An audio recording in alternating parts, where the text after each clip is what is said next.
Muchas gracias, Pablo, y gracias a la CNT por esta invitación a presentar este libro sobre el colapso.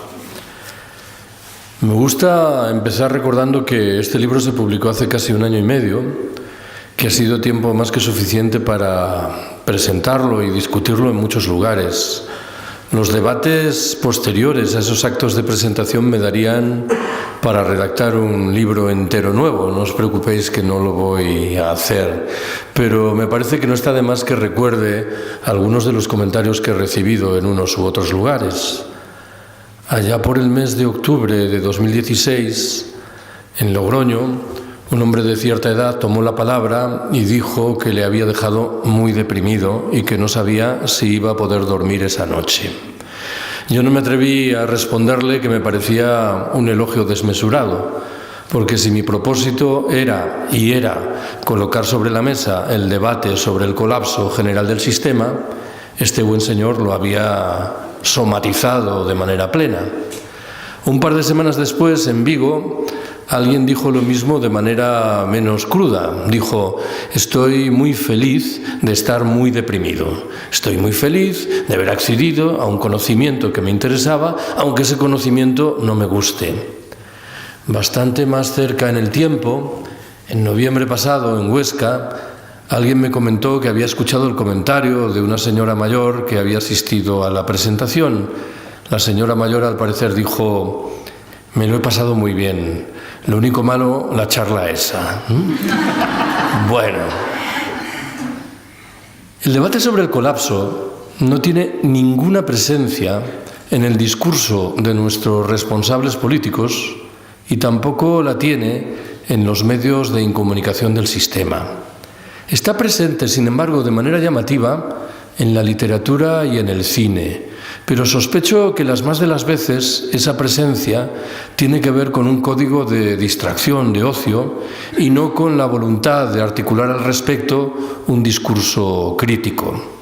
Yo debo dejar claro desde el principio que no estoy en condiciones de afirmar, sin margen para la duda, que se va a producir un colapso general del sistema. Mi argumento es más prudente.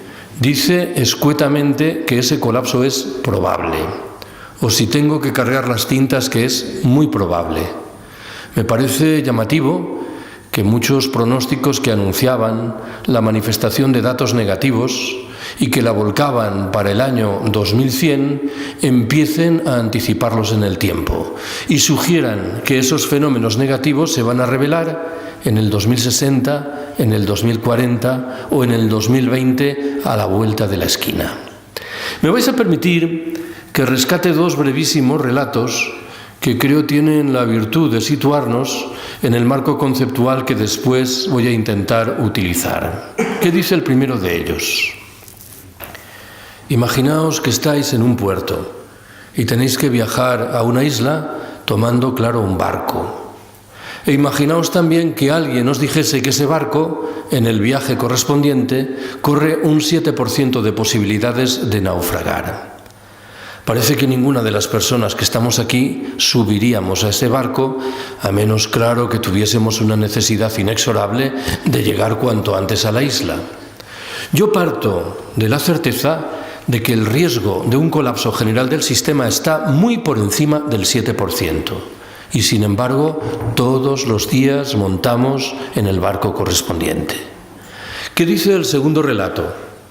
Imaginaos de nuevo que mañana un centro de investigación de máximo prestigio afirmase, sin margen para la duda, que en el año 2072 un gigantesco meteorito va a impactar con el planeta Tierra.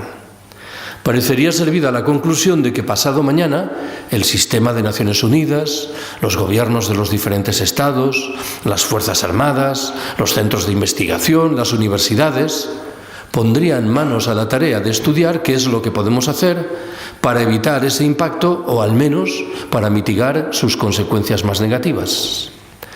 Me interesa subrayar que hay 2 diferencias fundamentales entre este relato y lo que vais a escuchar a continuación.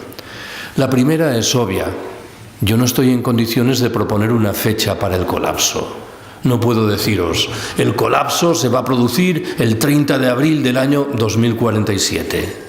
Me interesa más la segunda diferencia. El colapso del que voy a hablar es el producto de la acción de la especie humana a través de un sistema llamado capitalismo. El colapso que se deriva, en cambio, del relato del meteorito remite a lo que vamos a entender que es una catástrofe natural. Bueno, primera observación que quiero haceros. ¿Qué es el colapso? Vais a permitirme que lea una larga definición que incorpora los que pasan por ser los rasgos fundamentales del fenómeno.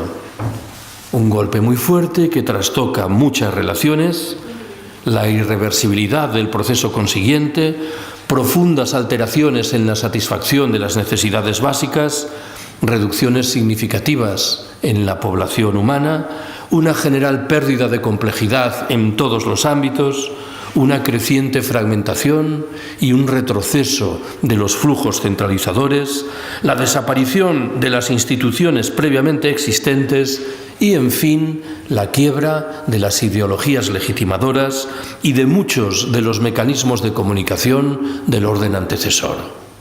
Voy a intentar aislar 4 elementos importantes, presentes o implícitos en esta larga definición. ¿Cuál es el primero? El carácter irreversible del colapso, que es, al fin y al cabo, lo que lo distingue de una mera crisis. Cuando hablamos de una crisis, parece que damos por descontado que es posible regresar al escenario anterior. Cuando nos referimos al colapso, esta posibilidad, en cambio, no se revela. El segundo elemento importante asume la forma de una pregunta. ¿El colapso es un proceso o, por el contrario, es un momento?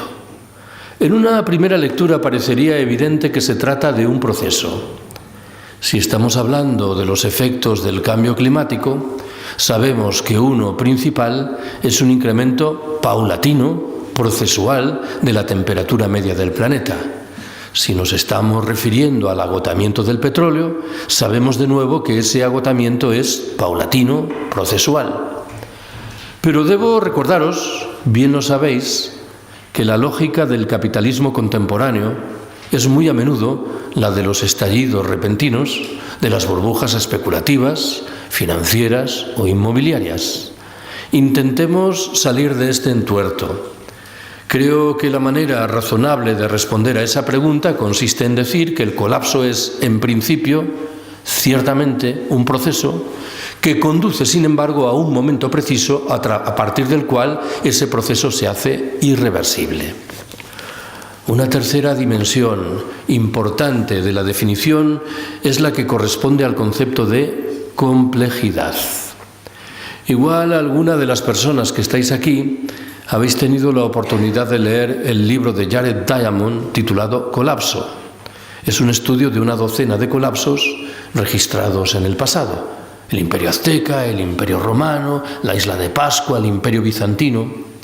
En todos ellos, Diamond identifica el peso de la discusión sobre la complejidad, con el agregado de que afirma que solo uno de esos colapsos, el último que he mencionado, el del Imperio Bizantino, consiguió articular respuestas más o menos convincentes ante esta discusión.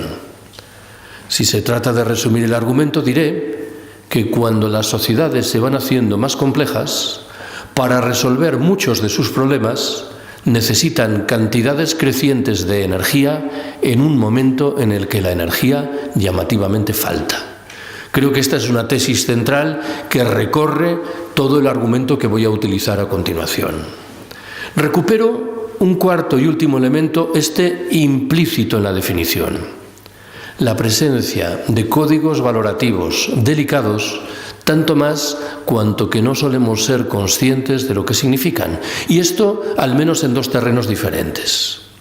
El primero me obliga a subrayar que cuando trabajé para elaborar el libro sobre colapsos registrados en el pasado, descubrí con sorpresa que la mayoría de los estudiosos atribuían una condición negativa a 3 procesos que, a mi entender, son fundamentalmente positivos: la reruralización, las ganancias en materia de autonomía local y la desjerarquización.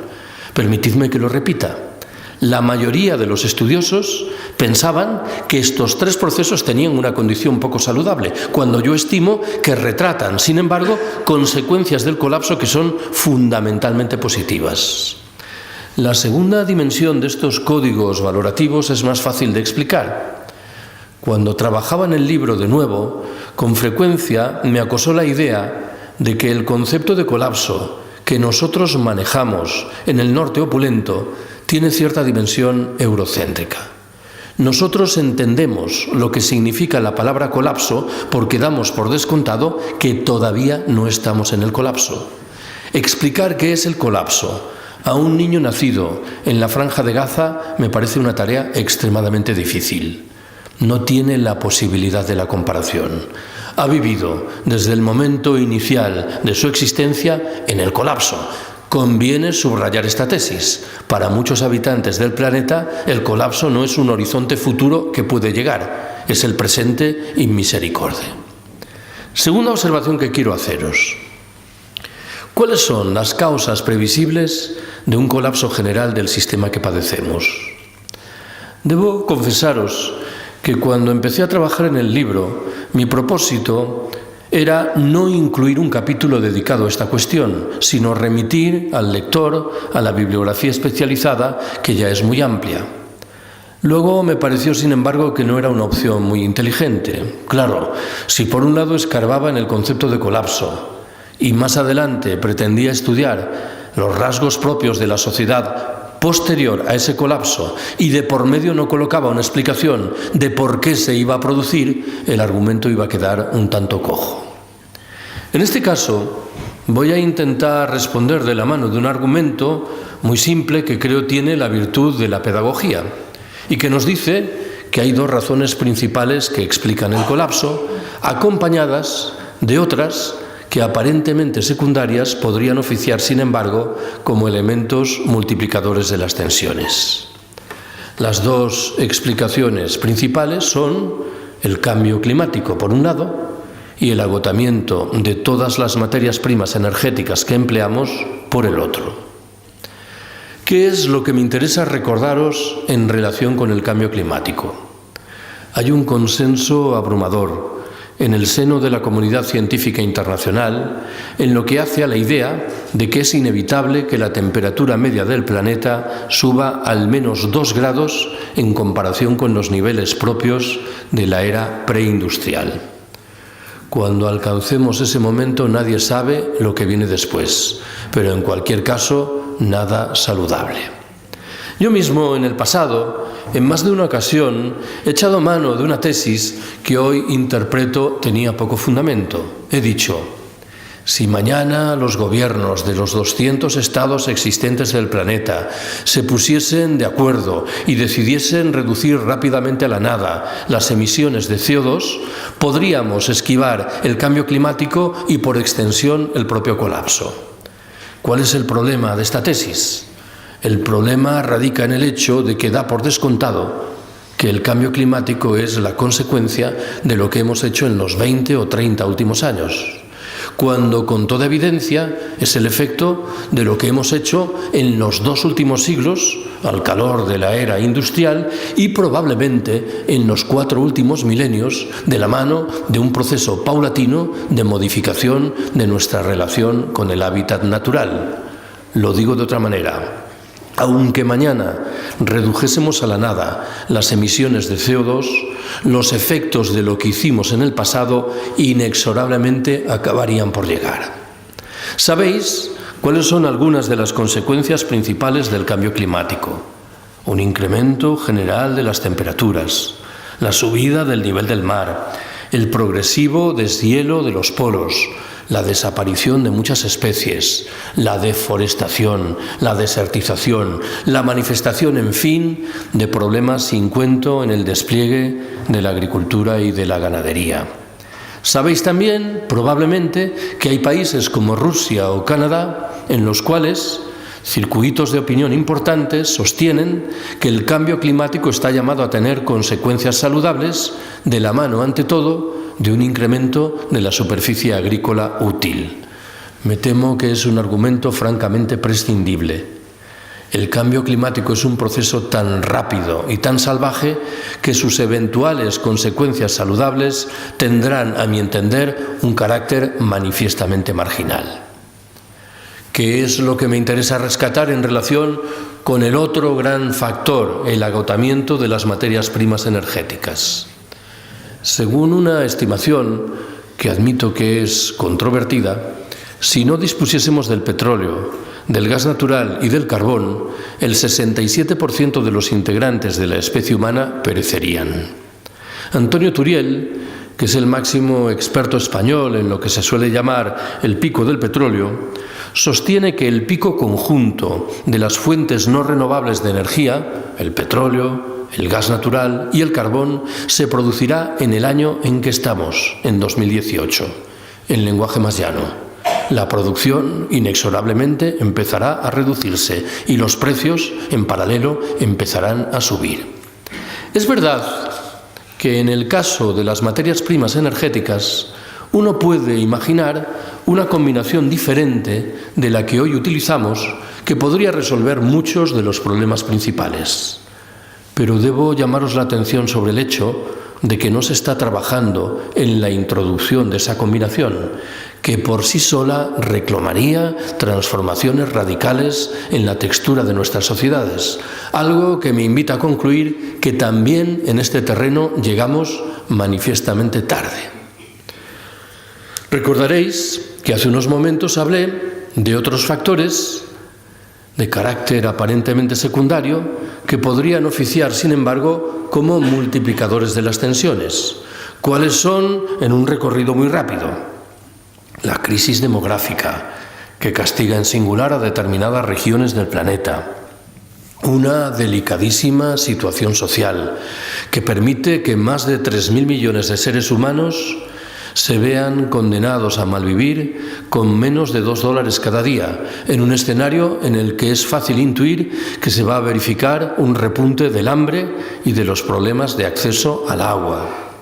La expansión de las enfermedades, en forma de epidemias y de pandemias de difusión más fácil y rápida, de multiplicación de los cánceres y de las dolencias cardiovasculares, de reaparición de enfermedades como la tuberculosis o de extensión de la malaria. Un entorno invivible para las mujeres, que anuncia la ratificación de muchas de las reglas de la sociedad patriarcal.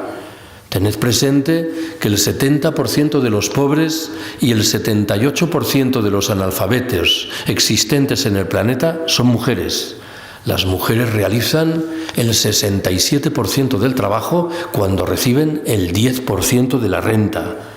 El efecto multiplicador de la crisis financiera en forma de caotización, de inestabilidad, de pérdida de confianza y de incertidumbre. La proliferación de violencias de muy diferente cariz, entre las cuales, a buen seguro, destacará la que asumirá el perfil de genuinas guerras de rapiña asestadas por las grandes potencias del norte en busca de las materias primas que les faltan. La idolatría, en fin, que siguen mereciendo el crecimiento económico y las tecnologías. Tercera observación que quiero haceros. ¿Cuáles son los rasgos previsibles de la sociedad posterior al colapso? Bien podéis intuir que responder a esta pregunta reclama de dosis muy notables de especulación. No sabemos cuáles van a ser las causas precisas del colapso, tampoco las respuestas que va a suscitar. Podemos intuir que el fenómeno se manifestará con arreglo a patrones diferentes según unos u otros lugares. Ignoramos si el colapso será fundamentalmente un proceso o un momento. Tampoco podemos identificar el momento preciso en que se verificará. De todas estas incógnitas, me interesa rescatar una, la última. Quienes trabajan en serio sobre estas materias afirman que el colapso no es para dentro de 100 o 150 años. Sugieren que la etapa crítica que tenemos que analizar es la que separa los años 2020 y 2050. Utilizo la misma metáfora que antes, a la vuelta de la esquina. Aún con todas estas cautelas, creo que tiene sentido proponer algunos de los rasgos esperables de la sociedad poscolapsista. El primero, y fundamental, asumirá la forma de una reducción dramática en la energía a nuestra disposición. Quedará al traste con la civilización del automóvil, tal y como hoy la conocemos, y también con el comercio internacional.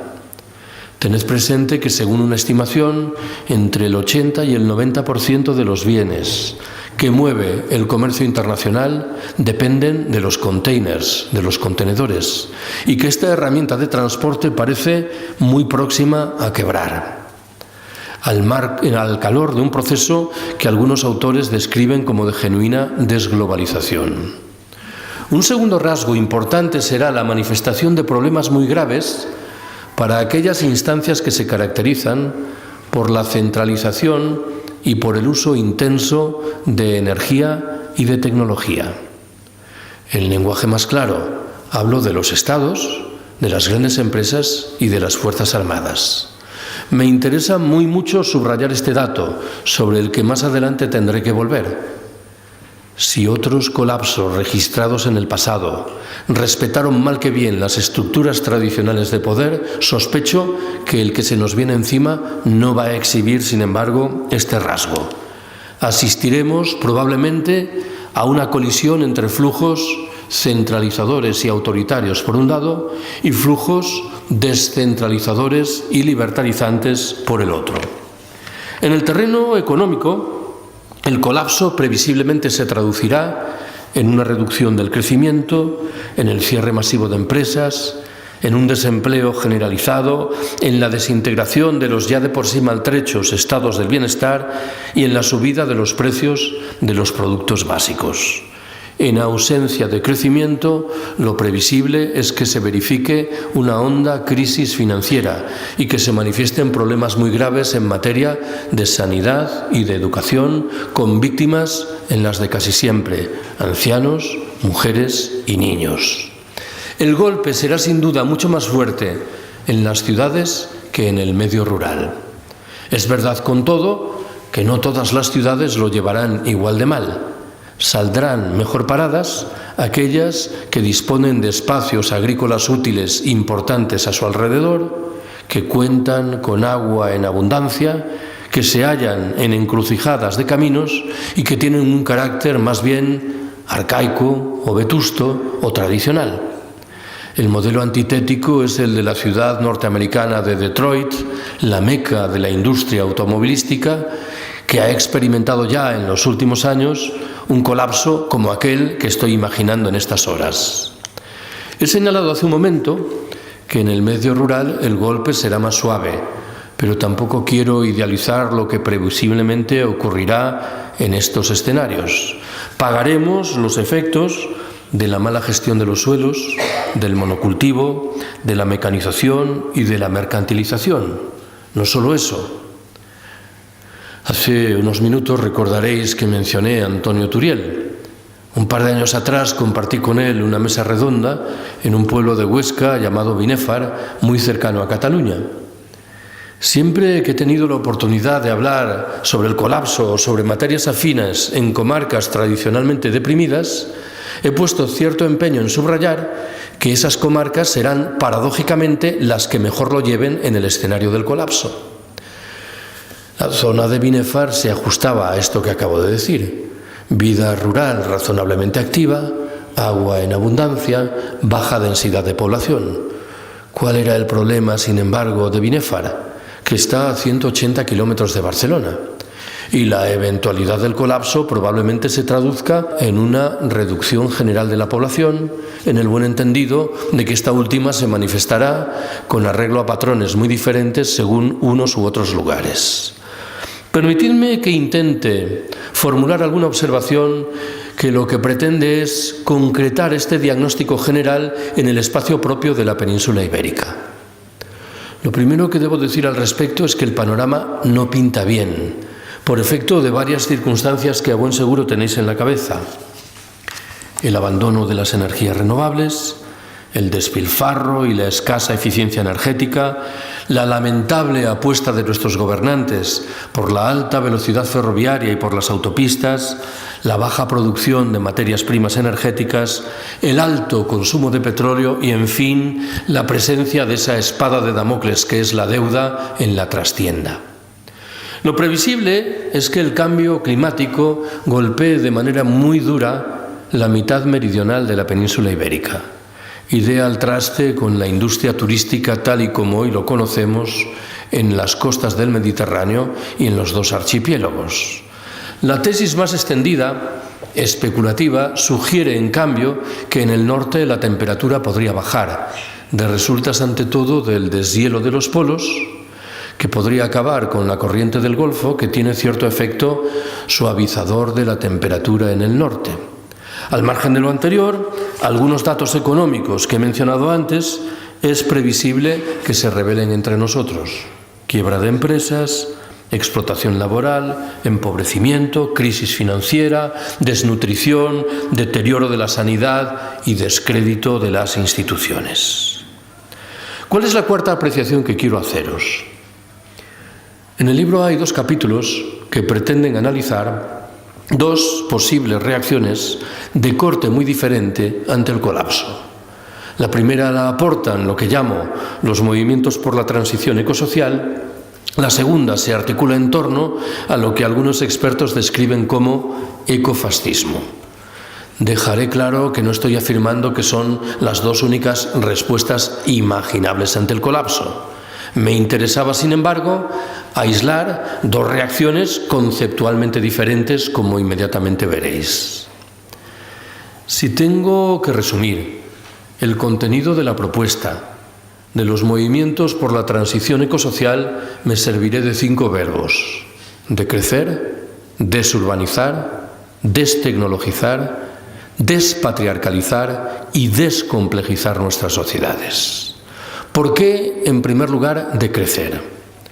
Si vivimos en un planeta con recursos limitados, no parece que tenga mucho sentido que aspiremos a seguir creciendo ilimitadamente. Tanto más cuanto que sobran las razones para concluir que hemos dejado muy atrás las posibilidades medioambientales y de recursos que la Tierra nos ofrece. Pensad que en el momento presente, y según una estimación, la huella ecológica española es de 3,0. ¿Qué significa esto? Significa que para mantener las actividades económicas hoy existentes en España precisamos 3 veces el territorio español. ¿Cómo se mal resuelve este problema? A través de una presión inaudita ejercida sobre los derechos de los integrantes de las generaciones venideras, sobre los derechos de muchos de los habitantes de los países del sur y sobre los derechos de los integrantes de las demás especies con las cuales, sobre el papel, compartimos el planeta Tierra. En este orden de cosas, la propuesta del decrecimiento nos dice que en el norte rico inexorablemente tenemos que reducir los niveles de producción y de consumo. Pero reivindica también la introducción de principios y de valores muy diferentes de los que hoy aplicamos. Por ejemplo, la recuperación de la vida social, que hemos ido dilapidando, absorbidos como estamos por la lógica de la producción, del consumo y de la competitividad. El ocio creativo, frente a las formas de ocio, siempre vinculadas con el dinero que se nos ofrecen por todas partes. El reparto del trabajo, una vieja demanda sindical que infelizmente fue muriendo con el paso del tiempo. La necesidad ineludible de reducir el tamaño de muchas de las infraestructuras productivas, administrativas y de transporte que hoy empleamos. La urgencia de recuperar la vida local en un escenario de reaparición de fórmulas de democracia directa y de autogestión. O, en fin, y por dejarlo ahí, en el terreno individual, la sobriedad y la sencillez voluntarias. Más fácil es explicar el significado del segundo verbo, desurbanizar, o si queremos retratar las cosas desde el otro lado del espejo, reruralizar nuestras sociedades. No descubro nada cuando recuerdo que muchos de nuestros abuelos o bisabuelos dejaron el medio rural para pasar a vivir en las ciudades en las que entendían legítimamente que el escenario era más habitable.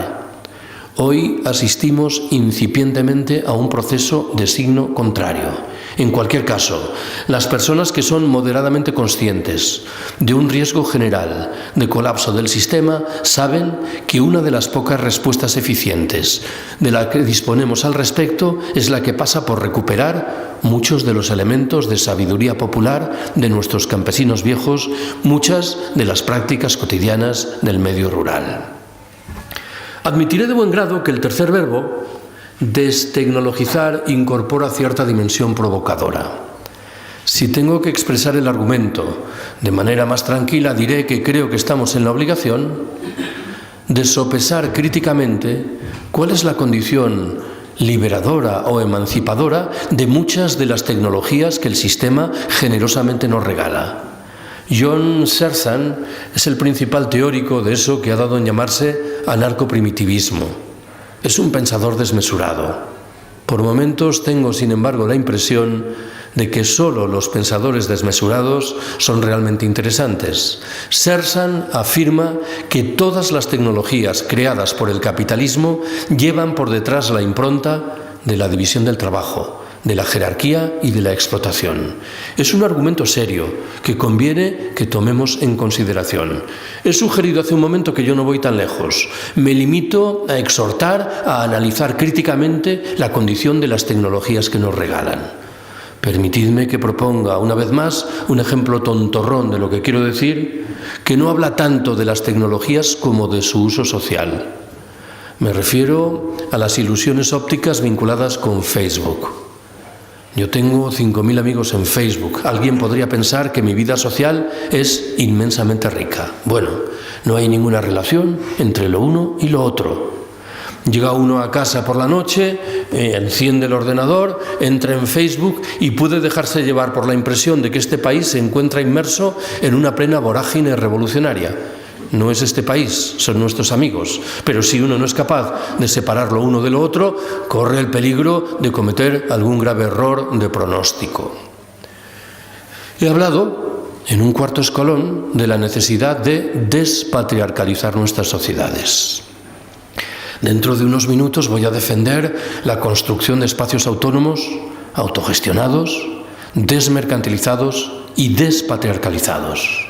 Esos espacios existen ya en muchos lugares y han progresado, en efecto, en el camino de la autogestión y de la desmercantilización, cuando conservan incólumes la mayoría de las reglas propias de la sociedad patriarcal. Permitidme que rescate un dato que manejé antes. El 70% de los pobres y el 78% de los analfabetos existentes en el planeta son mujeres. Son porcentajes muy llamativos. No me estoy refiriendo a un 52% de mujeres pobres confrontado con un 48% de hombres. Estoy hablando de la distancia abismal que separa un 70% de un 30%.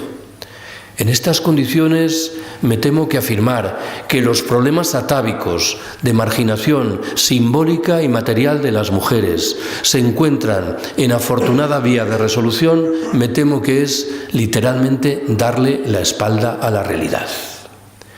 He hablado, en fin, de la urgencia de descomplejizar nuestras sociedades. Hemos aceptado sociedades cada vez más complejas, con un correlato muy delicado. Cada vez somos más dependientes, cada vez somos menos independientes. Mi buen amigo Ramón Fernández Durán falleció en Madrid hace 6 o 7 años. En sus 2 libros casi póstumos repetía machaconamente una idea que creo viene al caso rescatar. Decía: muchos de los desheredados del planeta, habitantes de los países del sur, se encuentran paradójicamente en mejor posición que la nuestra para hacer frente al colapso que se avecina. ¿Por qué? Viven en pequeñas comunidades humanas. Han preservado una vida social mucho más rica que la nuestra. Han mantenido una relación mucho más fluida y respetuosa con el medio natural. Y en último término son, paradójicamente, mucho más independientes de lo que lo somos nosotros. Pensad en lo que podría ocurrir, y creo que no pido ningún ejercicio de imaginación lujuriante, si a un país como este en el que estamos dejasen de llegar los suministros de petróleo. Todo esto se desmoronaría literalmente de la noche a la mañana. Si queremos recuperar independencia, inexorablemente tendremos que apostar por sociedades menos complejas. Quinta de mis apreciaciones. Hace unos minutos recordaréis que señalé que en el libro hay un capítulo que se dedica a estudiar una respuesta, una reacción bien diferente ante el colapso, la del ecofascismo. Ya sé que el término resulta moderadamente sorprendente. ¿Por qué? Estamos acostumbrados a concluir que el prefijo eco debe acompañar siempre las realidades saludables. Para deshacer esta superstición, creo que no está de más que os recuerde que en el partido alemán nacionalsocialista, el partido de Hitler, operó un activo e influyente grupo de presión de cariz ecologista que defendía la vuelta al mundo rural, que rechazaba las consecuencias negativas de la industrialización y de la urbanización, que postulaba en su caso el despliegue de prácticas vegetarianas, todo ello naturalmente al servicio de una raza elegida que estaba en condiciones de imponer reglas del juego de obligado cumplimiento a los demás. Muchas veces en los últimos años he recomendado la lectura de un libro de un periodista alemán llamado Karl Ameri. El libro se titula, en su versión castellana, Auschwitz comienza el siglo XXI, entre signos de interrogación. La tesis principal que maneja Ameri en esa obra señala que estaríamos muy equivocados si concluyésemos que las políticas que abrazaron los nazis alemanes 80 años atrás remiten a un momento histórico singularísimo, coyuntural y por ello afortunadamente irrepetible. Ameri nos invita antes bien a estudiar en detalle esas políticas. ¿Por qué? Porque desde su percepción, que es también la mía, bien pueden reaparecer en los años venideros, no defendidas ahora por ultramarginales grupos neonazis, sino postuladas por algunos de los principales centros de poder político y económico, cada vez más conscientes de la escasez general que se avecina y cada vez más firmemente decididos a preservar esos recursos escasos en unas pocas manos en virtud de un proyecto que algunos llaman darwinismo social militarizado y que otros describen como ecofascismo. Bien podéis intuir que por detrás de la propuesta ecofascista hay en lugar central una discusión demográfica. Está la idea de que en el planeta sobra gente, de tal manera que se trataría, en la versión más suave, de marginar a quienes sobran. Esto ya lo hacen. Y en la más dura, literalmente, de exterminarlos. Ya anuncié antes que quería volver sobre una discusión que dejé medio cortada. En los debates posteriores a los actos de presentación de este libro, en varias oportunidades me he encontrado con una pregunta que mal que bien decía: Carlos, según tu percepción, lo que va a ocurrir después del colapso se ajusta a la metáfora de una tercera guerra mundial. Siempre me vi en la obligación de responder que no. La metáfora de la guerra mundial reclama de la existencia de grandes potencias que disponen de maquinarias militares importantes y que pelean entre sí. Estoy pensando más bien en un escenario neofeudal, en virtud del cual las reglas del juego serán muy diferentes en unos lugares y en otros, en una comarca y en otro. Detrás de ese escenario habrá una confrontación entre los restos de los viejos poderes tradicionales e iniciativas de corte muy diferente que plantearán proyectos también distintos. Permitidme que subraye lo que dije antes. A mi entender, el colapso va a ser un golpe muy duro para aquellas instancias que se caracterizan por la centralización y por el uso intenso de energía y de tecnología. Los estados, las fuerzas armadas, las grandes empresas, algo que viene a reequilibrar un tanto el escenario y obliga a ser moderadamente optimista con respecto al futuro. Sexta y penúltima apreciación que quiero transmitiros. En el libro hay también un capítulo, en este caso muy breve, que pretende analizar lo que llamo las percepciones populares sobre el colapso. Una encuesta realizada no hace mucho en Estados Unidos dividía a los ciudadanos norteamericanos en 6 grupos en su relación con el colapso: los alarmados, los preocupados, los cautelosos, los desentendidos, los dubitativos y, en fin, los displicentes. Intentaré ordenar los datos que se refieren a estas categorías de la mano de la identificación de media docena de ideas que pretenden dar cuenta de otras tantas reacciones o conductas delante del colapso. ¿Cuál es la primera de esas ideas? Buena parte de la población se alinea en relación con el colapso desde la ignorancia. Seríamos muy ingenuos si pensásemos que todo el mundo sabe lo que es el cambio climático o que todo el mundo conoce que el petróleo se está agotando. En este orden de cosas, el discurso negacionista promovido por muchas grandes empresas a buen seguro que ha producido los efectos apetecidos.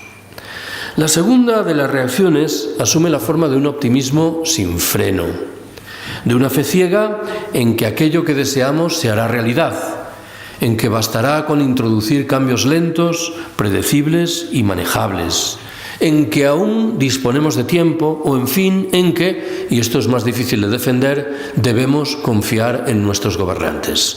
Creo que esta última cláusula ha quedado por completo desplazada. Me parece que ya nadie confía en sus gobernantes. La tercera posición frisa con la anterior y se despliega en la forma de una confianza ciega, de nuevo, en este caso en que aparecerán tecnologías que nos permitirán abordar problemas que hoy se nos antojan fuera de nuestra esfera de resolución. Creo que es una actitud muy poco prudente. Y si esas tecnologías no aparecen, ¿qué haremos? Y si llegan tarde, ¿para qué nos servirán? Y si, lejos de resolver los problemas, lo que hacen es contribuir a acrecentarlos, ¿cómo reaccionaremos? Una cuarta postura no es otra que el carpe diem, que según una leyenda fue el criterio asumido por una parte de los pasajeros del Titanic, probablemente los más pobres, que, conscientes de que el barco inexorablemente se iba a pique, decidieron seguir bebiendo champán y bailando un vals. En su esencia, el carpe diem nos dice que solo debe preocuparnos lo más inmediato en el tiempo y en el espacio. Una quinta reacción otorga un peso decisivo al concepto de culpa, en el buen entendido de que lo hace de 2 maneras diferentes. La primera es un poco escatológica, viene a decir: la especie humana ha pecado y el colapso no es sino el castigo que merecemos por nuestra conducta. La segunda de las lecturas que echa mano del concepto de culpa es moderadamente egoísta y viene a decirnos que los problemas derivados del colapso los deben resolver quienes crearon el colapso: los estados, las grandes empresas, las fuerzas armadas, quienes fueren. Creo que es una manera poco inteligente de percibir los hechos. Si no estoy equivocado, en España hay hoy 22 millones de automóviles. Creo que no todos son propiedad de Amancio Ortega o de la familia Botín. Alguna responsabilidad nos toca también a los demás. La sexta y última de las posturas establece una relación entre nuestro vínculo previsible con el colapso y el vínculo que mantenemos con la muerte. Todos sabemos que nos vamos a morir, pero pareciera como si la muerte fuese un fenómeno muy alejado hasta que la vemos muy cerca, en nuestro caso o en el caso de seres a quienes queremos. Entonces se convierte, claro, en un poder absorbente que a menudo nos impide vivir de manera razonable. Hay un estudio clásico sobre el duelo provocado por el fallecimiento de un ser querido, el de Elizabeth Kubler-Ross, que identifica 5 fases, que bien pueden dar cuenta de nuestra relación previsible con el colapso. Esas fases son la negación, la angustia, la adaptación, la depresión y, en suma, la aceptación. Creo que por detrás de estas 6 posiciones que acabo de mal retratar se impone extraer 2 consecuencias. La primera recuerda que nosotros, los habitantes de los países ricos del norte opulento, somos muy poco propensos a reducir nuestros niveles de consumo y a renunciar, en su caso, a nuestro estatus social. La segunda llama la atención sobre nuestra manifiesta insolidaridad con los integrantes de las generaciones venideras, con muchos de los habitantes de los países del sur y con los miembros de las demás especies con las que supuestamente compartimos el planeta. Séptima y última de mis observaciones. Muchas veces he recordado en los últimos años que hace un tiempo se publicó en Francia un libro en cuyo título el autor subrayaba lo que entendía que eran semejanzas muy notables entre la crisis de 1929 y la del momento presente. Doy por descontado que cuando este ensayista francés acometía esa comparación, en modo alguno deseaba transmitirnos un mensaje tranquilizador. No olvidéis que la crisis de 1929 estuvo en el origen del asentamiento de los fascismos en la Europa de la década siguiente. Estuvo en el origen, si así lo queremos, de la propia Segunda Guerra Mundial. Yo tengo, sin embargo, la impresión de que el diagnóstico, la comparación, queda un poco cojo. ¿Por qué? Nos hemos acostumbrado a utilizar la palabra crisis en singular para identificar la manifestación financiera del fenómeno. Y con demasiada frecuencia olvidamos que en la trastienda hay otras crisis, ahora en plural. ¿En qué estoy pensando? En el cambio climático, que es una realidad que ya está ahí y que no tiene ninguna consecuencia saludable. En el agotamiento progresivo de todas las materias primas energéticas que empleamos, en los problemas demográficos que castigan en singular a determinadas regiones del planeta, en el mantenimiento de la situación de postración que siguen padeciendo tantas mujeres, o en fin, y por dejarlo ahí, en la prosecución del expolio de los recursos humanos y materiales de los países del sur. Si cada una de estas crisis por separado es suficientemente inquietante, la combinación de todas ellas, a mi entender, resulta literalmente explosiva. ¿Cuál es el escenario de fondo de este debate? El capitalismo es un sistema que históricamente ha demostrado una formidable capacidad de adaptación a los retos más diferentes. La gran pregunta hoy, desde mi punto de vista, es la relativa a si no estará perdiendo rápida y dramáticamente los mecanismos de freno que en el pasado le permitieron salvar la cara. Si llevado de un impulso, al parecer incontenible, encaminado a acumular espectaculares beneficios en un periodo de tiempo muy breve, no estará cavando su propia tumba, con el agravante claro de que dentro de la tumba estamos nosotros y puede desmoronarse sobre nuestras cabezas. Lo digo de otra manera. Uno puede y debe criticar agriamente al capitalismo por entender que ha sido de siempre un sistema injusto, explotador y excluyente. Reconozcamos, sin embargo, que al mismo tiempo ha sido un sistema razonablemente eficiente. ¿En qué sentido? En el sentido de que ha permitido garantizar que la mayoría de los empresarios obtuviesen los beneficios que deseaban alcanzar. Hoy ni siquiera esto es evidente. Estos neoliberales, o muchos de ellos, que han rechazado orgullosamente durante 3 décadas todo tipo de intervención de los poderes públicos en la economía, ¿qué es lo primero que han hecho cuando las cosas han venido mal dadas? Utilizar el teléfono para pedir las ayudas preceptivas de ministerios, consejerías o ayuntamientos. ¿Qué mejor indicador de pérdida de eficiencia básica? La propia imprevisión con la que el capitalismo obsequia a la crisis ecológica, creo que nos emplaza delante de la conclusión de que el sistema se adentra a marchas forzadas en una etapa de corrosión terminal. En los círculos en los que yo me muevo, lo del colapso provoca 2 reacciones diferentes. La primera de ellas es crudamente realista y nos dice: no nos queda más remedio que aguardar a que llegue el momento del colapso. ¿Por qué? Porque será la única fórmula que permita que la mayoría abrumadora de nuestros conciudadanos tome nota de sus obligaciones. Esta primera perspectiva es, sí, crudamente realista, pero resulta al tiempo profundamente desalentadora, en parte porque tiene cierta dimensión desmovilizadora y en parte porque parece olvidar que el colapso, por definición, se traducirá en una multiplicación espectacular de los problemas y en una reducción paralela de nuestra posibilidad de resolverlos. La segunda de las respuestas, la segunda de las reacciones, tiene un carácter voluntarista en la medida en que disfruta de un apoyo social muy limitado. Nos dice que tenemos que salir con urgencia del capitalismo y que lo que hoy está a nuestro alcance es construir espacios autónomos, autogestionados, desmercantilizados y despatriarcalizados. Dije antes que esos espacios existen ya. Estoy pensando en lo que suponen incipientemente los grupos de consumo, muchas ecoaldeas, las cooperativas integrales, las formas de banca ética y social que han ido germinando, o el incipiente movimiento de trabajadores que en régimen autogestionario cooperativo se han hecho con la dirección de empresas que estaban al borde de la quiebra. Yo tengo buena relación personal con nuestros economistas socialdemócratas de bandera, que llevan años intentando convencernos de que la máxima prioridad debe estribar, qué sé yo, en construir una banca pública. Creo que estoy obligado a formular al respecto una pregunta insidiosa. ¿Cuánto tiempo nos queda?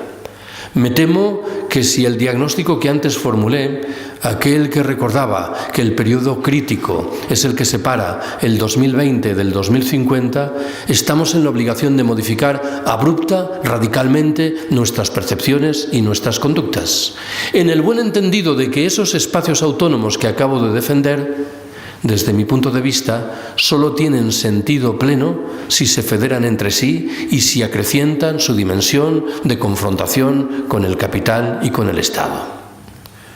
Voy a acabar con 4 conclusiones muy rápidas. ¿Qué dice la primera de ellas? Asume de nuevo la forma de una pregunta. ¿Vamos a poder esquivar el colapso? En mi intuición, repito que se trata de una intuición, la respuesta es no. Lo que está al alcance de nuestra mano es mitigar algunos de los aspectos más negativos del fenómeno y postergar un tanto en el tiempo su manifestación. Segunda de las conclusiones. Creo que estoy obligado a identificar una habilidad ingente del sistema que padecemos, la de conseguir que no nos hagamos las preguntas realmente importantes. Propongo un ejemplo de lo que quiero decir. El discurso dominante afirma desde tiempo atrás que tenemos que buscar nuevas fuentes de energía que nos permitan mantener esto que hemos alcanzado y, en su caso, acrecentarlo. ¿Cuál es la pregunta decisiva que consiguen que no hagamos? ¿Realmente nos interesa mantener esto que hemos alcanzado? ¿O podríamos prescindir de muchos, de muchísimos de sus elementos? Imaginaos que mañana el presidente ruso, el señor Putin, una suerte de Che Guevara del siglo XXI a los ojos de determinadas mentes descarriadas, afirmase que su país ha descubierto en las aguas del océano glaciar ártico una gigantesca bolsa de hidrocarburos llamada a permitir que el consumo planetario de energía se mantenga conforme a los niveles actuales durante una década más.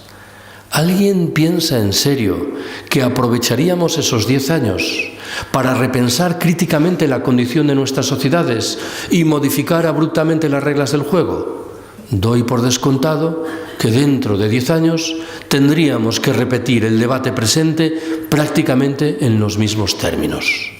Porque la abrumadora mayoría de las instituciones están claramente impregnadas por los intereses de poderosas corporaciones económico-financieras que operan en la trastienda, porque en el mejor de los casos se mueven en el ámbito del capitalismo verde, que entiende la ecología como una fuente más de negocio, y porque las políticas que asumen son comúnmente cortoplacistas en grado extremo. En los últimos 2 o 3 años no me he cansado de repetir que conviene que distingamos lo que ocurre en relación con el régimen y lo que sucede en relación con el sistema. Las fuerzas políticas emergentes entre nosotros y las no tan emergentes plantean a menudo discusiones interesantes en lo que hace a la condición del régimen que padecemos, pero infelizmente nada nos dicen sobre la naturaleza del sistema que está por detrás de ese régimen. ¿En qué estoy pensando cuando hablo del régimen? En el bipartidismo, en la corrupción, en la propia discusión sobre la república y la monarquía. ¿En qué estoy pensando, en cambio, cuando me refiero al sistema? En todo aquello de lo que no hablan los tertulianos de las radios y de las televisiones, ni siquiera aquellos teóricamente más abiertos y progresistas. En el capitalismo, en el trabajo asalariado, en la mercancía, en la alienación, en la explotación, en la sociedad patriarcal, en las guerras imperiales, en la crisis ecológica, en el propio colapso. Va la cuarta y última de mis conclusiones. Cuando me lancé a redactar el capítulo relativo a los movimientos por la transición ecosocial en el libro, rápidamente me percaté que la abrumadora mayoría de los autores que habían trabajado con anterioridad sobre la materia bebían de forma premeditada o inconsciente de una vena libertaria. Lo que estaban haciendo, en el fondo, era rescatar las reglas del juego que habían determinado los pensadores anarquistas del siglo XIX. Estaban defendiendo la autoorganización de la sociedad desde abajo, desde la autogestión, desde la democracia y la acción directa, desde el apoyo mutuo. Me vais a permitir que termine con el rescate de una anécdota personal que normalmente sitúo al principio de mi charla cuando tengo que justificar por qué entiendo que las ideas y las prácticas libertarias son más actuales que nunca. Confesaré que hay una parte de la anécdota que no me gusta mucho, porque podría interpretarse que incorpora cierta dimensión proselitista que está muy lejos de mi interés. Lo dejaré muy claro. Sospecho que los anarquistas más consecuentes que he conocido nunca no sabían que eran anarquistas. Eran anarquistas espontáneos, vivenciales, no ideológicos. Bueno, en cualquier caso, la anécdota cuenta que hace un buen puñado de años, un día estaba en compañía de dos colegas profesores de ciencia política que procedieron a discutir sobre el programa de una asignatura llamada Ideologías Políticas Contemporáneas. En un momento determinado, uno de ellos adujo que no correspondía incluir el anarquismo en ese programa, toda vez que, argumentó, no era una ideología política contemporánea. Yo, que hasta entonces permanecía callado, decidí que debía intervenir para darle la razón a quien había afirmado tal cosa. Dije: tienes toda la razón. El anarquismo no es una ideología política contemporánea, es una ideología política del futuro. O lo es, al menos a los ojos de quienes pensamos que el capitalismo se adentra a marchas forzadas en una etapa de corrosión terminal que nos obliga a defender, como siempre, la autoorganización de las sociedades desde abajo, desde la autogestión, desde la democracia y la acción directas, desde el apoyo mutuo. Gracias por haberme escuchado.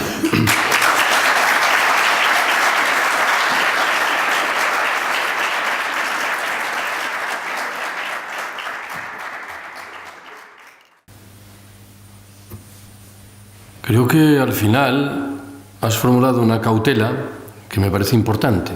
Este sistema del que nos hemos dotado, que hoy llamamos capitalismo, parece en efecto incapaz de frenar los abusos en nuestra relación con el medio natural. Pero no olvidemos que la historia del planeta y la propia historia de la especie humana trasciende el mundo del capitalismo. De tal manera que no estaría de más que depositásemos una parte de nuestra atención en lo que ocurrió antes del capitalismo o en lo que hasta hace muy poco tiempo e incluso hoy existe al margen del capitalismo. ¿Por qué lo digo? Antes, tomando un café con los amigos de Palencia, me referí a la sorprendente presencia de antropólogos que se declaran anarquistas. Antropólogos que, por cierto, se encuentran en la primera línea del prestigio internacional. ¿Cómo se explica esto? Creo que la explicación más sencilla sugiere que se han topado en sus investigaciones con comunidades humanas hoy existentes o ya muertas que operaron en el pasado, que desplegaban objetivamente prácticas de corte libertario, de apoyo mutuo, de no búsqueda del beneficio, que se alejaban de la lógica de la avaricia. Esto importa subrayarlo a efectos de llamar la atención sobre el segundo factor que anunciaba. El concepto naturaleza humana es, por un lado, muy sugerente, pero al mismo tiempo muy maleable. Cada uno puede depositar en él lo que quiera. Tengo la impresión de que en el momento histórico en el que estamos somos víctimas de una distorsión de lo que hay por detrás de ese concepto que nace del magma neoliberal y que nos invita a concluir que la naturaleza humana queda fidedignamente retratada de la mano de la identificación de conductas caracterizadas por la competición más feroz, por el codazo más descarnado. Yo soy consciente de que esa descripción incorpora elementos objetivos. Sería absurdo negar que hay una dimensión de competición en el ser humano, pero es importante subrayar que la naturaleza humana no queda descrita plenamente con ese único elemento. He contado muchas veces que cuando empecé a impartir seminarios de Bolonia en la universidad, descubrí con sorpresa que la mayoría de mis alumnos interpretaban que las sociedades solo progresan a través de la competición más desaforada. Y tengo que admitir que desarticular esa percepción no es nada sencillo. En algún caso les recomendé la lectura de un libro maravilloso, El apoyo mutuo de Kropotkin. Kropotkin es uno de los principales pensadores anarquistas a caballo entre los siglos XIX y XX, pero a menudo olvidamos que fue un científico de renombre internacional. Sus textos estuvieron muchos años en la Enciclopedia Británica. ¿Qué hace Kropotkin en el apoyo mutuo? Demostrar empíricamente que hay muy numerosos y muy consistentes ejemplos de especies animales que progresan a través de la colaboración y de la solidaridad. Importa rescatar esta dimensión. En algún momento de mi charla me he referido a espacios autónomos desmercantilizados. Es un concepto mucho más rico de lo que pudiera parecer. Son espacios en los cuales debe regir una lógica económica que no es la del beneficio privado, que es, por cierto, la del beneficio privado, la lógica del dinero por el que me preguntas. No puede ser casualidad que muchos de esos espacios económicos hayan pujado bien por hacer desaparecer el dinero, bien por generar formas de moneda alternativa que rompen con la lógica mercantil del sistema. En ese mismo sentido, yo siempre propongo un ejemplo. Cuando los padres costean los estudios de sus hijos, rara vez lo hacen con la vista puesta en obtener, con el paso del tiempo, algún tipo de contraprestación económica. La lógica de la institución familiar es la lógica del don, del regalo, de la gratuidad. Y es un ejemplo muy relevante, ¿no? Porque no remite, en efecto, a algún agente marginal en la articulación de nuestras sociedades. Remite a un agente central que no funciona con respecto a la lógica de la mercantilización. Y esto, en efecto, da que pensar, ¿no? Sobre cuál es la distorsión mental que llevamos dentro de la cabeza que nos invita a olvidar algo tan importante como esto. Creo que también aquí vivimos en muy buena medida en una burbuja, en una ficción. A ver, ¿se han registrado avances en este orden de cosas? Ciertamente. Si comparamos el escenario actual con el de 100 años atrás, los avances se han registrado. Pero me temo que muchos de los avances se mueven por un camino que es, por un lado, respetable e ineludible, pero por el otro, al mismo tiempo, cercenador de capacidades. Yo os invito a que leáis los textos de Silvia Federici. Y Silvia Federici recuerda que si el único proyecto del feminismo es conseguir la igualdad en plenitud con los hombres, algo estaremos haciendo mal todos. ¿Por qué? Porque parece que es un proyecto que se encamina a conseguir que las mujeres sean igualmente explotadas que los hombres, que es lo que ocurre de la mano de los salarios cotidianos. La discusión tiene que ir más lejos. Tiene que apuntar al núcleo de la sociedad patriarcal que refleja muchas prácticas de sumisión y de marginación de las mujeres que pueden mantenerse incólumes aunque los salarios sean iguales. Y yo tengo la impresión de que hay determinado tipo de feminismo que esto no lo entiende, que mantiene una lucha que es merecedora de apoyo por la igualdad, pero que al mismo tiempo no cuestiona cuáles son los rasgos generales de esa futura sociedad de iguales, que es lo que me temo que tenemos que hacer todas y todos en conjunto. Más allá de lo anterior, claro, aquí habría que introducir algunas disquisiciones de carácter geográfico. Ese 78% de analfabetos, de analfabetas que hay en el planeta, ¿dónde están radicadas fundamentalmente? En los países del sur, es una evidencia. El analfabetismo ha sido prácticamente erradicado entre nosotros. Pero también esta es una invitación a que a la hora de considerar los problemas de las mujeres no miremos solo los problemas de las mujeres aquí, sino que ampliemos la órbita de nuestro conocimiento. Eché mano de otro dato que conviene que recupere. Admito que la estimación es controvertida y que podríamos discutir su literalidad, pero no el significado de fondo. Dije, las mujeres realizan el 67% del trabajo. Estamos computando, obviamente, el trabajo doméstico y de cuidados. Y reciben, en cambio, el 10% de la renta. Claro, repito lo que dije antes. En estas condiciones, afirmar que estamos poniendo fin a la marginación atávica de las mujeres es simplemente equivocarse en el diagnóstico. Igual, los datos de hace 100 años eran aún peores, seguro que lo eran, pero me temo que el avance es tan pírrico que estamos obligados a seguir manteniendo esta bandera con mucha mayor radicalidad de lo que lo estamos haciendo.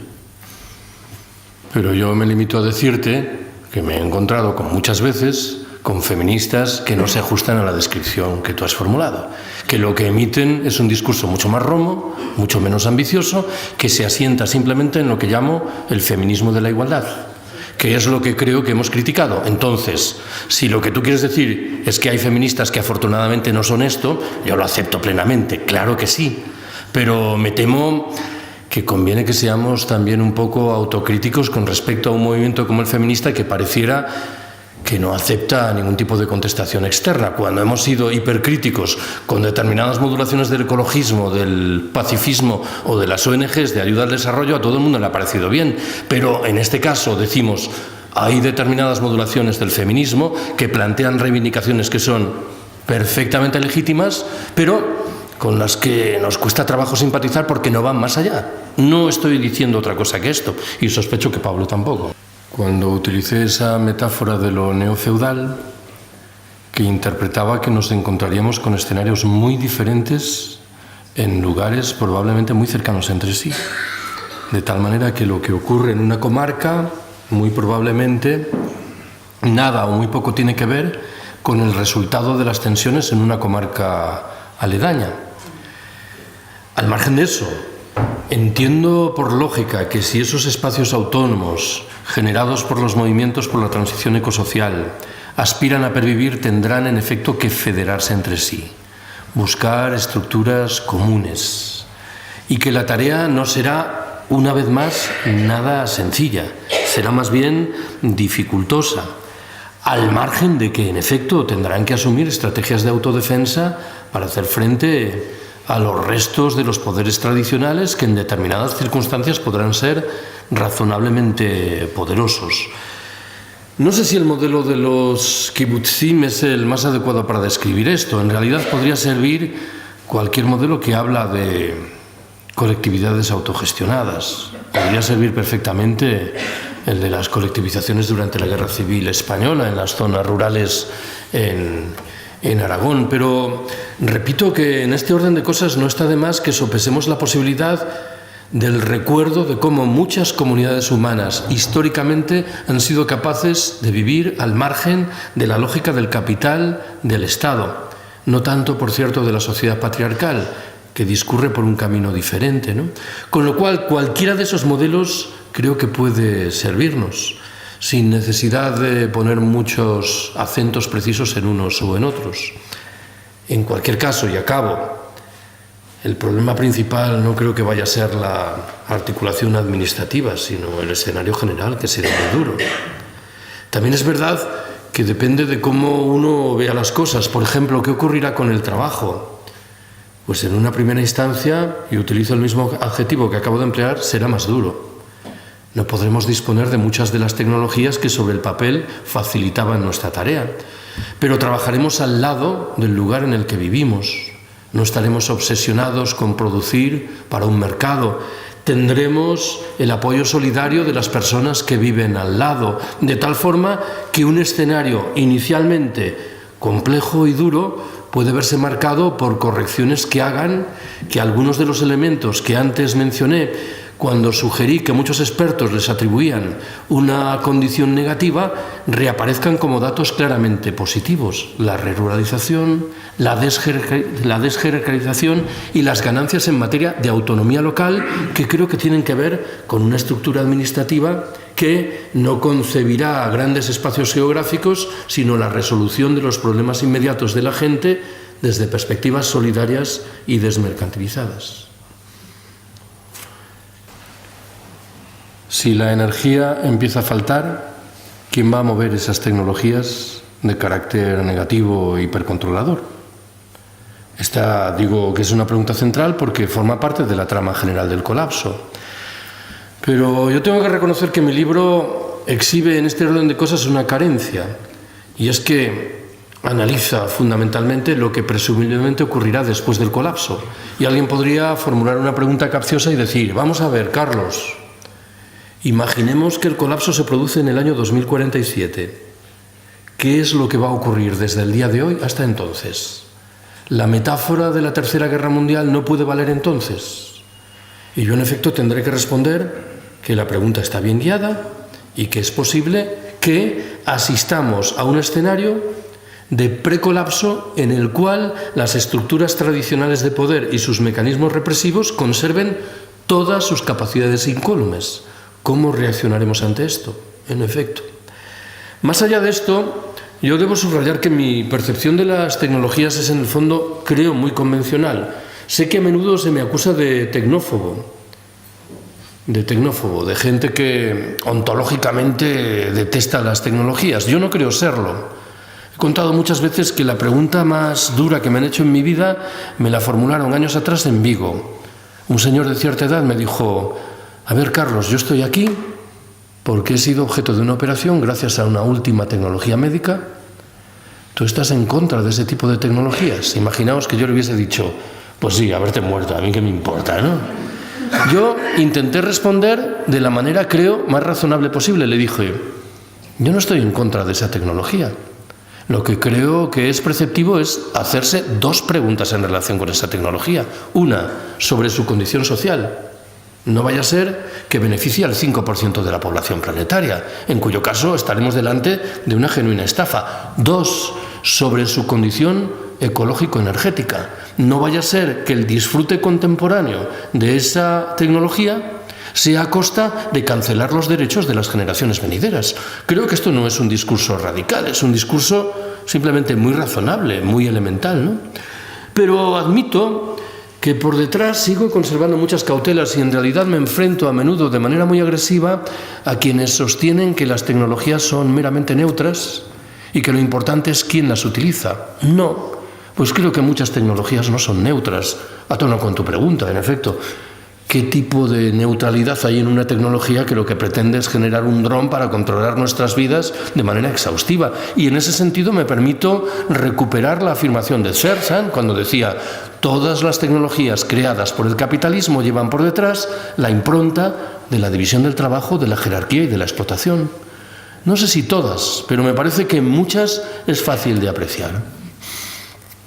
Bueno, siempre que me tengo que enfrentar a este tipo de preguntas, suelo echar mano, igual alguno de los que estáis aquí lo habéis escuchado, de la mejor frase de gallegos que he oído nunca.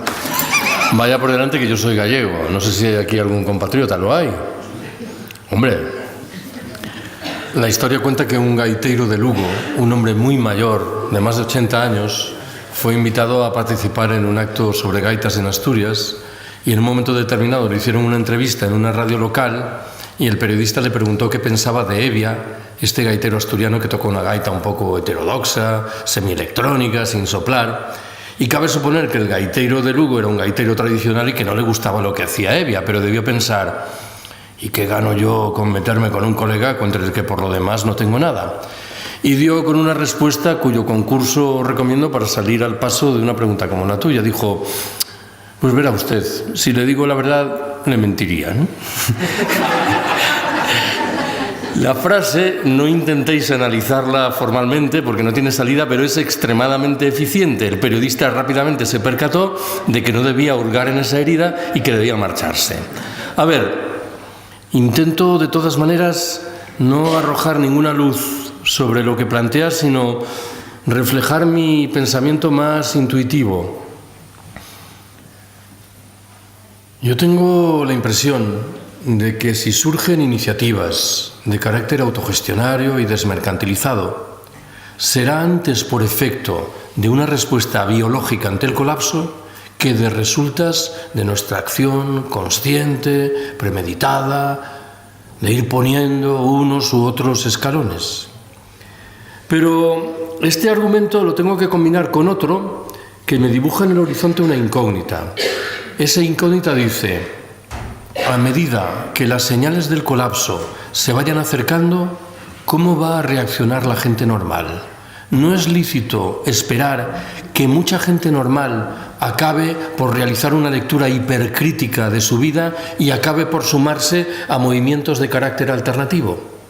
Admito que es una posibilidad. Pero también hay que prestar atención a la contraria. ¿Y cuál es la contraria? A la perspectiva, al horizonte, de que muchas de las personas que están en nuestras sociedades lleguen a la conclusión de que lo que les interesa es el ecofascismo, que apuesten por sumarse al carro de los 800 millones o 2.000 millones de seres humanos que se van a salvar, de tal manera que acepten renunciar a derechos y a libertades elementales en provecho de salvar una parte de sus privilegios. En cualquier caso, yo creo que lo único que nos queda es seguir peleando, en primer lugar, por difundir contenidos alternativos, por proponer discusiones amplias de las que extraigamos o no conclusiones y por articular movimientos que trabajen, por ejemplo, por la federación de esos espacios autónomos y por el incremento de la confrontación con el capital y con el Estado. No sé si, habida cuenta de nuestras muy menguadas capacidades contemporáneas, esto va a servir de mucho, pero me temo que si no somos capaces de hacer esto, difícilmente podremos encarar el escenario del colapso con algunas posibilidades razonables de salir adelante. En lo que he dicho, por cierto, he atribuido un papel muy importante a lo que voy a llamar ahora la gente de a pie. Cuando yo hablo de decrecimiento, muchas veces me veo en la obligación de subrayar esta idea. Yo entiendo perfectamente que cuando se habla de decrecimiento, la imagen que inmediatamente venga a la cabeza es la de un activista hiperconsciente de un movimiento social crítico. No desdeñemos la posibilidad de que personas comunes, que nunca se vincularán con un movimiento social crítico, en virtud de una reflexión cruda sobre la sinrazón de su vida cotidiana, lleguen a conclusiones similares a las nuestras, algo que ampliaría, claro, sensiblemente el espectro de la marginalidad en la que hoy, no me engaño, nos estamos moviendo. Pero, si te digo la verdad, te mentiría, ¿eh? Estoy de acuerdo contigo. Permíteme que agregue alguna observación irónica. Sabéis que una de las fuerzas políticas y sociales que ha participado en la gestación del proyecto municipalista en Madrid se llama Ganemos Madrid. Yo sugerí que debía llamarse Perdamos Madrid, que era un nombre mucho más creativo y lúcido, ¿no? Es inevitable concluir que no se puede mantener una ciudad como Madrid. Bueno, Madrid es un caso extremo, pero ciudades bastante más pequeñas ya han dejado de ser literalmente sostenibles, ¿no? Hace unos meses estuve en una mesa redonda en Albacete sobre soberanía alimentaria. Yo no soy un experto en esto, vaya por delante. Y me produjo mucha impresión escuchar a un hombre que asumió una crítica lingüística que me pareció muy afortunada y que es en el fondo la misma que tú has enunciado. Dijo que él era un campesino, no un agricultor. Lo de agricultor es un término que huele a terminología de la Unión Europea, de la política agraria común, que exhibe cierta dimensión tecnocrática, ¿no?, de balances de resultados. Él era un campesino. Y es verdad que también un poco, con el espíritu que tú has manejado, agregó algún dato que era muy desolador. Dijo que en su pueblo, que era un pueblo pequeño, 400 habitantes, donde el número de niños y de adolescentes era, claro, ya muy reducido, ninguno quería ser campesino. No solo eso, los padres rechazaban abruptamente que sus hijos pudiesen ser campesinos. Y yo recuerdo que aduje que hace unos años me invitaron a dar 3 charlas sobre decrecimiento en institutos de bachillerato de la Galicia rural.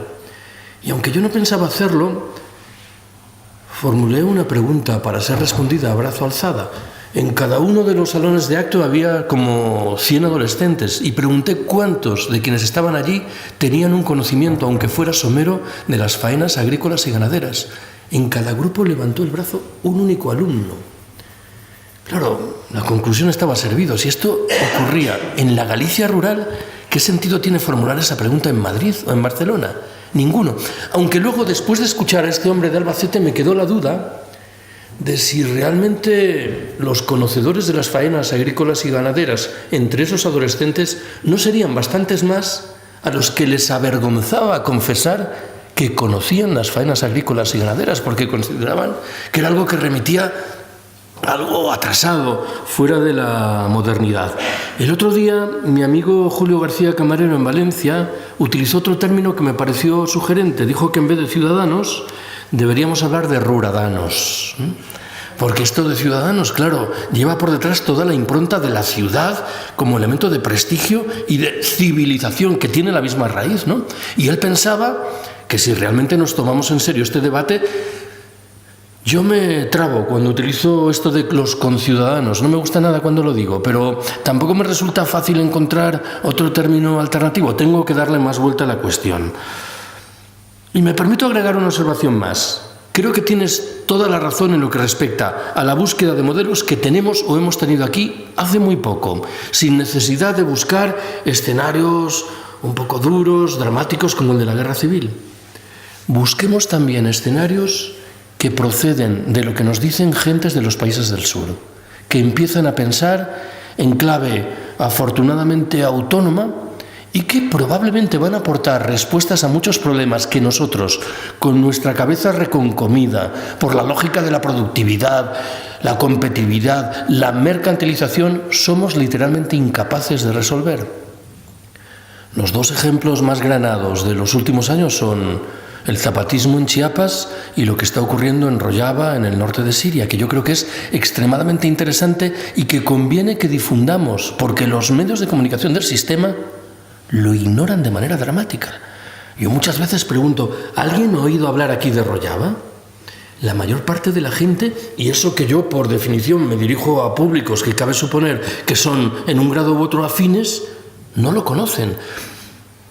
Dediquemos algún tiempo a estudiar lo que hacen estos pueblos del sur, que probablemente menos castigados por la lógica del sistema conservan un ámbito de libertad y de acción que nosotros infelizmente hemos perdido. Hay que organizar otra mesa redonda sobre el mundo académico, sus reglas, hasta dónde puede llegar y hasta dónde no. Esto, ciertamente. Dios te oiga. Un buen resumen. Claro, sería una tragedia que nos viésemos obligados a reconocer que el único efecto de tantos años de propuestas del movimiento ecologista consiste en que eso se incorpora retóricamente a un envase, otorgándole un marchamo presuntamente ecológico a algo que en el fondo lo que hace es mover la lógica del sistema desde la perspectiva de ese capitalismo verde que mencioné antes, que aspiraba a mantener el negocio, ¿no? Y has puesto un buen ejemplo, el de los coches ecológicos. Yo lo pongo a veces también para ilustrar lo que formulé al final de mi charla, esa idea de cómo consiguen que no hagamos las preguntas importantes. Nos ofrecen ya el coche ecológico. ¿Cuál es la pregunta que consiguen que no hagamos? ¿Y para qué lo quieren? ¿Necesitamos coches? Esta es la pregunta previa. Ojo, doy por descontado que necesitaremos algunos coches, no llevo tan lejos mi radicalidad. Pero es la industria del automóvil la que determina la regla del juego y ya te están inoculando en la cabeza la idea de que es imposible vivir sin coches, con lo cual tienes que adquirir un coche ecológico que te llena de aparente satisfacción por tu compromiso con el medio natural y que te obliga a olvidar que la producción de ese coche es tan lesiva como la de un coche convencional. Que esos automóviles contaminan menos, ciertamente por el tubo de escape, pero contaminan más a través del sinfín de artilugios que llevan en el interior, de tal manera que el efecto final es la última patraña del sistema buscando mantenerse a sí mismo de la mano de lo que cabe interpretar que sería una tragedia del discurso ecologista, simplemente permitir que el sistema se mantenga unos años más de la mano de una ficción de respeto con respecto al medio natural. Si no somos capaces de cuestionar el modelo de crecimiento entero del capitalismo, estaremos haciendo el juego, por mucho que sean respetables determinadas opciones locales, determinadas medidas, hasta incluso los envases en cuestión, que reduzcan algo la crisis, pero o somos capaces de hacer una revolución en el sentido pleno o me temo que esto será la enésima trampa que acabaremos por padecer. Y no descubro nada cuando recuerdo que el sistema demuestra una formidable capacidad de absorción de propuestas aparentemente alternativas. Siempre que hablo de esto pongo un ejemplo que me pareció muy iluminador. Sabéis que hay un movimiento por la comida lenta, es el slow food, que reivindica dedicar tiempo a comer, utilizar ese espacio para la sociabilidad, preguntarnos de dónde viene lo que comemos. Hace unos años me topé con un folleto de Slow Food Bilbao, descaradamente editado por algunos de los restaurantes más caros de la capital vasca, que habían descubierto un nicho de mercado en la comida lenta. Ofrecían comida lenta a quienes de siempre han comido lentamente, los ricos. Claro, esta no es la perspectiva que tenemos que defender, obviamente. Hay un chiste muy breve sobre eso que siempre me gustó, que dice que a alguien le preguntan, ¿qué? ¿Y el trabajo qué tal? Dice, bah, me parte la mañana.